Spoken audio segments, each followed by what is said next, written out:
बहराइच में लोग घर तो खाली कर ही रहे हैं। बड़ी खबर इस वक्त की आपको बता दें, ताजा हाल यह है कि लोग अब खुद ही अपने घर को तोड़ रहे हैं। बहराइच से इस वक्त की बड़ी खबर, ब्रेकिंग न्यूज आ रही है। लोग खुद ही अपने घर को तोड़ते हुए दिखाई दे रहे हैं। बुलडोजर वाले एक्शन से पहले ही अपने हाथों से लोग अपना घर तोड़ते हुए दिखाई दे रहे हैं। तस्वीरें आप देख रहे हैं। बहराइच के महाराजगंज बाजार इलाके में हड़कंप मचा हुआ है और यहां पर लोग अपने घरों को तोड़कर, क्योंकि उनको पता है बुलडोजर वाली कार्रवाई होनी है, तो लोग यहां पर, अब सवाल यह है कि लोग एक एक ईंट को निकालकर सुरक्षित दूसरी जगह पर ले जाकर क्या घर बनाना चाहते हैं या फिर इसके जरिए कोई बड़ा संदेश देना चाहते हैं। अवनीजेश अवस्थी जी इस वक्त हमारे साथ मौजूद हैं। अवनीजेश जी, देखिए 9 सीटों पर उपचुनाव है, इसी वजह से बुलडोजर वाली कार्रवाई लेकर आई है सरकार, इस तरह के आरोप लग रहे हैं और वो तस्वीरें भी दिखाइए, लोग खुद अपने घरों को तोड़ रहे हैं। चित्रा जी, मुझे तो और इसकी टाइमिंग को लेकर बहुत सारे सवाल पूछे जा रहे हैं। अवनीजेश जी, चित्रा जी, 9 सीटों पर उपचुनाव तो अब 13 नवंबर को है, लेकिन योगी जी के साथ बुलडोजर तो बहुत जब से आए हैं तब से लगा हुआ है। तो ये बताइए कि इस समय इस चुनाव का बुलडोजर की कार्रवाई से क्या संबंध है? यहाँ से लेकर विदेशों तक में बुलडोजर लेके गए हैं। बात बड़ी साफ सी है। आज ये आशुतोष जी कह रहे हैं कि पहले क्यों नहीं था जब बन रहा था। जिसने बनाया, अवैध अतिक्रमण किया, उसकी कोई जिम्मेदारी नहीं है इस देश के नागरिक होने के नाते कि उसने अवैध अतिक्रमण क्यों किया। पुलिस की सारी जिम्मेदारी, शासन प्रशासन की सारी जिम्मेदारी, एक नागरिक की, भारत के नागरिक की इस देश के कानून का पालन करने की कोई जिम्मेदारी नहीं है। आप कह रहे हैं कि पुलिस का LIU क्यों फेल हो गई? मानता हूं, बिल्कुल फेल हुई, लेकिन छत पर पत्थर क्यों इकट्ठे किए जाते हैं? पहले से मालूम था कि यह सब कुछ होगा।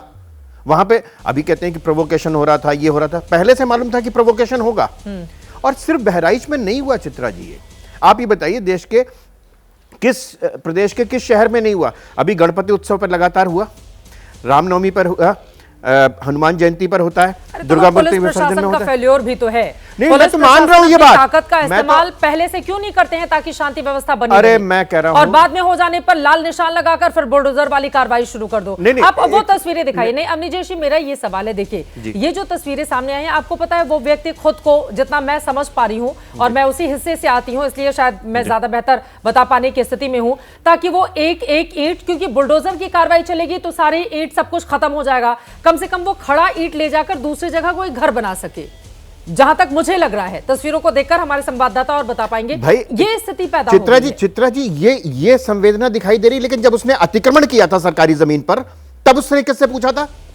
अभी याद आ रहा है कि अतिक्रमण किया मैं कह रहा हूं कभी भी याद आए। मैं कह रहा हूं कि शासन को अभी याद आया, लेकिन जो बना रहा था उसको तो मालूम था कि मैं अतिक्रमण कर रहा हूं, ये जमीन मेरी नहीं है, उसकी कोई जिम्मेदारी नहीं है। उसकी जिम्मेदारी भी तो हो, किसी भी धर्म का हो, लेकिन जिसने सरकारी जमीन पर कब्जा किया, सड़क जितनी चौड़ी होनी चाहिए, सड़क दुबली होती गई, पतली होती गई, सकरी होती गई, उसकी कोई जिम्मेदारी नहीं है। और आप एक बार बताइए कि अभी लखनऊ के पास बुलडोजर, तब तो कोई चुनाव नहीं था, तब कोई दंगा नहीं हुआ था। अगर बिना किसी दंगे के हो तो अभी क्यों कर दिया? दंगे के बाद हो तो अब क्यों किया?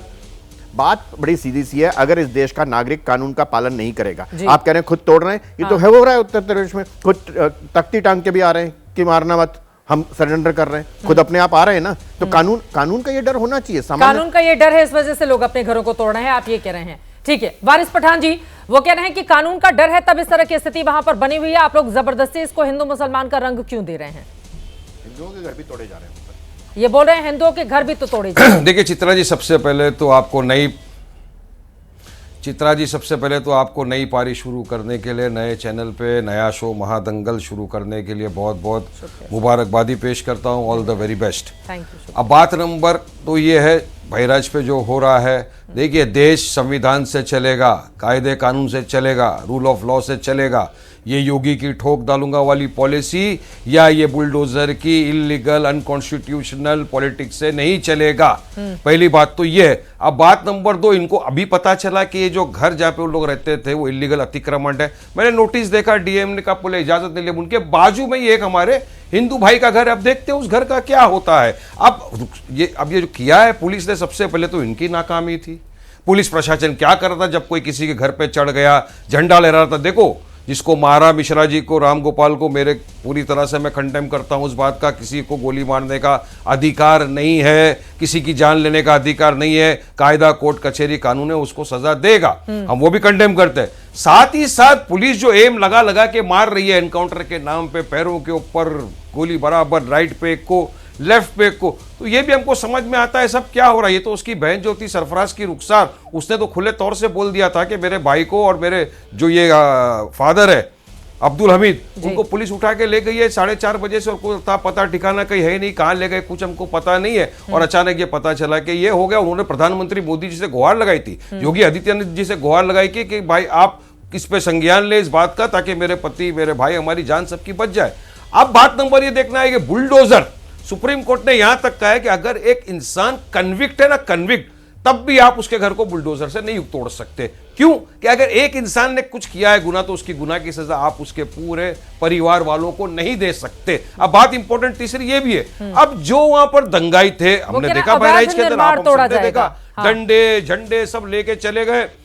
सुनिए सुनिए, रस्तों पर अवैध निर्माण की पेवर आ रहा हूं, अवैध निर्माण को अचानक पता चल गया कल के अवैध निर्माण था। अब जो लोग दंगाई थे, जो डंडे वंडे लेकर निकल गए रस्ते पर, उस दिन पेट्रोल पंप आग लगा दी, हॉस्पिटल को जला दिया, शोरूम को जला दिया, हर रित से दंगा कर दिया वहां पे, उनके खिलाफ एफआईआर हुआ है क्या? क्या उनके खिलाफ बुलडोजर चलेगा या नहीं चलेगा? जवाब देना पड़ेगा ये इन लोगों को। क्या खाली बुलडोजर मुसलमानों के घर पे चलेगा? हाँ। क्या गोली सिर्फ मुसलमानों के पैर पे मारी जाएगी? या कायदा कानून संविधान सबके लिए बराबर होता है? बराबरी की बात करो ना, बताओ ना, उनके घर पे भी बुलडोजर चलेगा या नहीं चलेगा? पेट्रोल पंप को, अरे पूरा हॉस्पिटल को जला दिया, शोरूम को पूरा जला दिया, जब उनके घर पे क्या होगा? तो हमारा यही मांगे ना कि अगर आप कार्रवाई कर रहे हो पूरी तरह करो, और जो भी इन्वॉल्व है उसके खिलाफ कानूनी आप एक्शन लो ना। सिर्फ एक समुदाय को टारगेट क्यों किया जाता है? तो आप देख रहे हो कानून व्यवस्था का पूरा हाल बेहाल हो चुका है। ठीक है, अब वो कह रहे हैं कानून व्यवस्था का हाल बेहाल हो चुका है, और चुन चुन कर पुलिस उस पर अत्याचार कर रही है। नाकामी छिपाने के लिए पुलिस का दुरुपयोग कर रही है राज्य सरकार।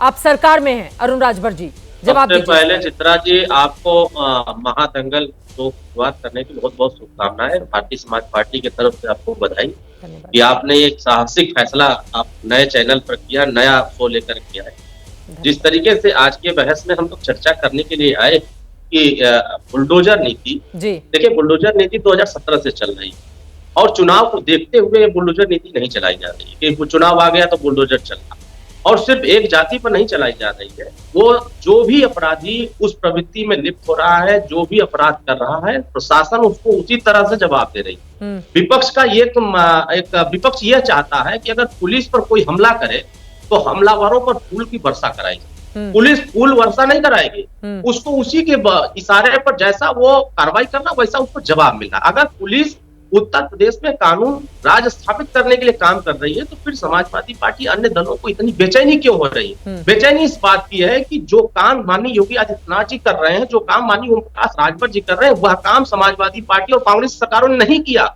उन्होंने अपराधियों को चरण वंदना में लगाया था, और आज उत्तर प्रदेश की सरकार में या तो अपराधी जमीन के अंदर चला गया है, या तो जेल के अंदर बाहर अंदर चला गया है।